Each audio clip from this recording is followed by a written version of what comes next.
Niami, viime kisan voitto taskussa, on aika mukava lähteä kauden päätökseen talvelle.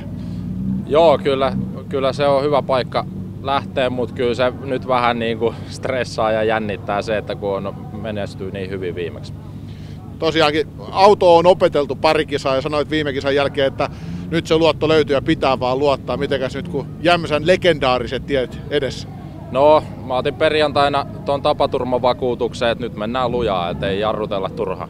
Niin viime kisassa vähän valittelit, että alkuun tuli vähän turhaa katseltua. Joo, turhaa katsottiin ja sit siinä olisi ykkösellä oli iso tietä, että siellä me ei vaan niinku keritty, vaikka yritettiin mennä lujaa. Et nyt lähdetään alusta asti työntää niin paljon kuin vehkeet antaa mennä.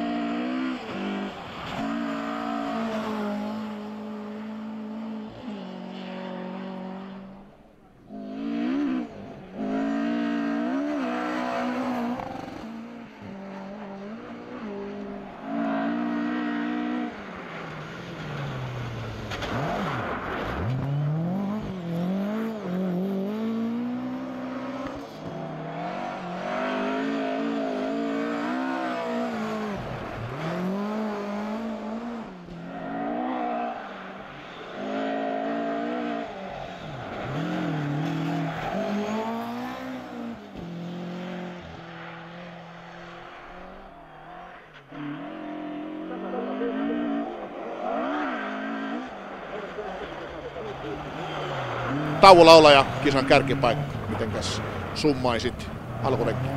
Hieno fiilis. On hieno tulla, mutta on haastavat tiet ja kyllä se taso on kova. Tuntuu sille. Vaheri, yksi niitä Jyväskylän legendaarisia pätkiä, mahtui tuohon alkulenkkiin.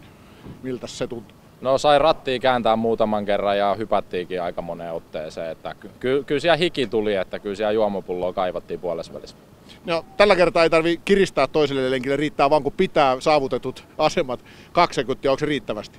Ei, kyllähän se nyt on pakko yrittää mennä vieläkin, ei se kilpailu loppuu sitten kun ollaan maalissa, että nyt jos hölläilee, niin se on väärä tyyli.